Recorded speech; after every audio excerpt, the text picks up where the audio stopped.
যোগাযোগ ব্যবস্থাকে আরো শক্তিশালী করতে গণিতগ্রাম রাজনগর নতুন বরাক ব্রিজের দাবি।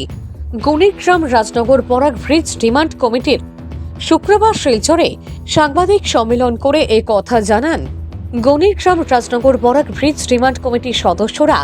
তারা বলেন, গণিতগ্রাম ও রাজনগরের মধ্যে বরাক ব্রিজ হলে 2 থেকে 3 লক্ষ মানুষের অনেক সুবিধা হবে এবং গণিতগ্রাম ও রাজনগরের মধ্যে বরাক ব্রিজ সরকারের পক্ষ থেকে বানিয়ে দিলে এই গণিতগ্রাম সহ এইসব অঞ্চলের জনগণেরা অনেক উপকৃত হবেন। গণিতগ্রাম রাজনগর বরাক ব্রিজ ডিমান্ড কমিটির সদস্যরা আরও বলেন, ফেরিঘাট দিয়ে চলাচল করতে অনেক অসুবিধার সম্মুখীন হতে হয় স্থানীয়দের।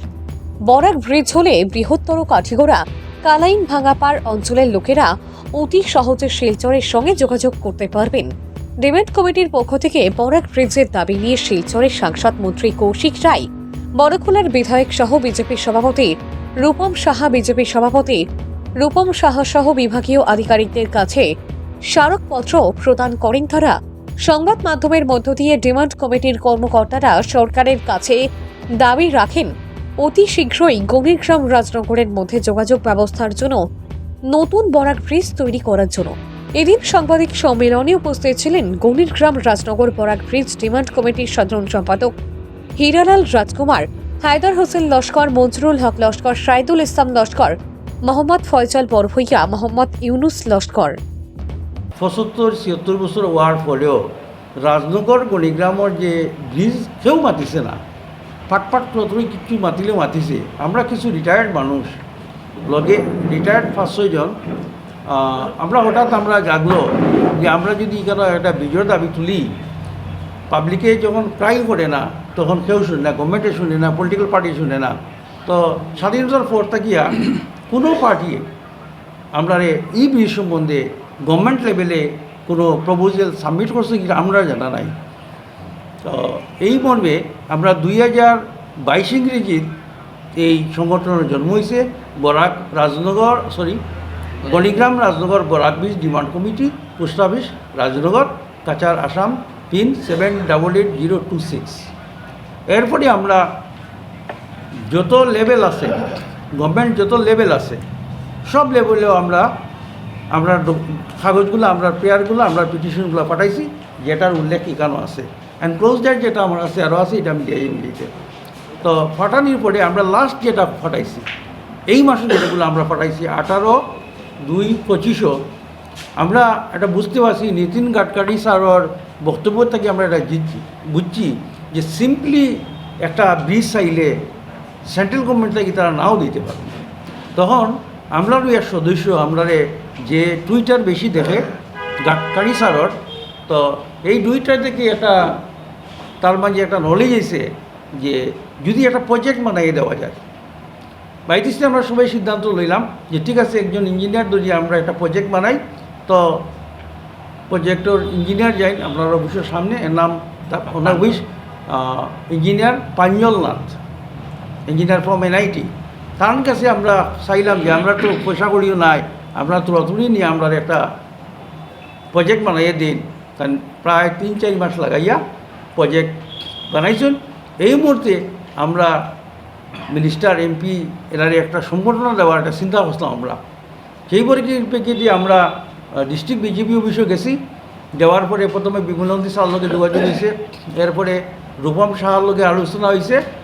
তো তারা একটা অ্যাডভাইস দিয়েছেন আমরা যে আপনারা ডিপার্টমেন্টাল ইঞ্জিনিয়ার লগে যোগাযোগ করেন। তো আমরা ডিপার্টমেন্টাল ইঞ্জিনিয়ার যোগাযোগ, তারাও টেলিফোন করে আমরা সহযোগিতার হাত বাড়িয়ে দিছে। কনসার্ন ডিপার্টমেন্টাল ইঞ্জিনিয়ার নাম হলো Kallol Nath, executive engineer, PWD roads, এটা টেরিটোরিয়াল এরিয়া, খাটগড়া শিলচার লইয়া। তো তার লগে যোগাযোগ করেছি, তাই একটা গাইডেন্স দিয়েছেন যে এটা ওই লেভেলে যদি প্রজেক্টটা বানানিও হয়, অ্যাকচুয়ালি এটা তো গভর্নমেন্টে বানাইতো, আপনারা এখানে বানাইতা। তো আমরা বললাম না, আমরা গভর্নমেন্টে বানাই দিলে। তো এটা একটা মডিফাইড করি আবার ঠিক করিয়া ওই প্রজেক্ট হওয়ার পরে, তো এটার নাম আসলে আমরা দিয়েছিলাম DPR, ডিটেলস প্রজেক্ট রিপোর্ট। কিন্তু এটার নাম বলে গভর্নমেন্টের নাম আলিলে DPR হয় না, আমরা পাবলিকের তরফ থেকে বানাইছি। তখন এটার সিম্পল নাম দিছে ব্রিফ নোট। এটা আপনার প্রজেক্টের মাঝে পাইবে ব্রিফ নোট। তো এই ব্রিফ নোট দিয়া আমরা উপরে prime minister of India, chief minister of Assam, government of Assam, Nitin Gadkari sir, এরপরে জয়ন্ত মল্ল স্যার, আমরা এমপি স্যার, এরপরে কৌশিক রায় স্যার, আগে তো দেওয়া হয়েছে বিভিন্ন সিটি, এটা লাস্ট দেওয়া হয়েছে যে ডেপুটি কমিশনার কাচার বা আমরা যে লেভেল যে মানুষ আছে সবকে আমরা কাগজ আজকের ডেটে সব দিয়া লাস্ট আপনারা আমরা দিছি। আমি থাকি শিলচর গুনিয়ালা। এই যে রাজনগর আর গণিরগাঁ মিলে যে ব্রিজটা হচ্ছে, এটাতে আমি দেখতে পাচ্ছি আমাদের দুই ওপারের জনগণের মধ্যে একটা আশার আলো জেগে গেছে। সেটা কেন আমি বলছি, কারণ আমরা মানুষের ঘরে ঘরে গিয়ে বলেছিলাম যে ব্রিজটা হতে হলে যদি আমরা দুই ওপারের মানুষ যদি গভর্নমেন্টকে আশ্বাস না দিই, তাহলে তো গভর্নমেন্ট আমাদের দিকে ঝুঁকে আসবে না। তাহলে আমাদেরকে একটা পদক্ষেপ নিতে হবে। পদক্ষেপটা হচ্ছে যে আমাদের দুই ওপারের মানুষদেরকে এনওসি দিতে হবে। তখন কি হয়েছে, দেখা গেল অনেক মানুষ ভলেন্টারিলি আমাদের কাছে এসেছে, বলেছে আমরা এনওসি দেবো, আপনারা যেগুলো লাগে ওগুলো করো। তো তখন আমাদেরকে কৌশিক রায় স্যার বলেছিলেন যে একটা এনওসি তোমরা নন অফিসিয়ালি একটা দিয়ে দাও আমাদেরকে। তখন আমরা যখন এই ইয়েটা করেছি, ওদের কাছে গেছি, ওরা দুই ওপারের মানুষ দেখা গেছে এট অ্যারাউন্ড 100 হবে, 100 to 200 মানুষ এনওসি দিয়ে দিয়েছে। তো এটাতে দেখা যাচ্ছে মানুষের মনে আশা আছে যে গভর্নমেন্টও আমাদের সাথে আছে এবং কাজটা হবে। আর আরেকটা ইম্পর্টেন্ট জিনিস হলো, ব্রিজটা যদি হয় আমাদের একটা সুবিধা হবে স্পেশালি স্টুডেন্টের জন্য। এই এলাকার এই দুইও এলাকার মধ্যে গণিরগাম বলুন, রাজনগর বলুন, এখানে দেখবেন আপনি 50% অফ দ্য মানুষ খুবই এডুকেটেড। সব বড় বড় অফিসাররা, সব বড় বড় পলিটিক্যালি যারা আছেন সবাই এইখানেই বসবাস করেন। এই কানেক্টিভিটি না থাকার কারণে ওরা সবাই বাইরে চলে যাচ্ছে, শিলচরে শিফট হচ্ছে, কেউ অন্য জায়গায় গিয়ে শিফট হচ্ছে, কানেক্টিভিটি নাই বলে।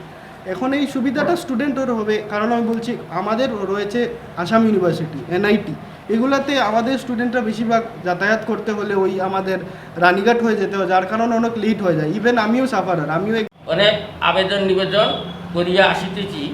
এই ব্রিজটা যদি নির্মাণ হয় তাহলে নদীর হইপারের more than 3-4 lakh peoples, medically কইন, এডুকেশনাল কইন, এগ্রিকালচারাল কইন, বিভিন্ন ফ্যাসিলিটি বুক করতে পারবো।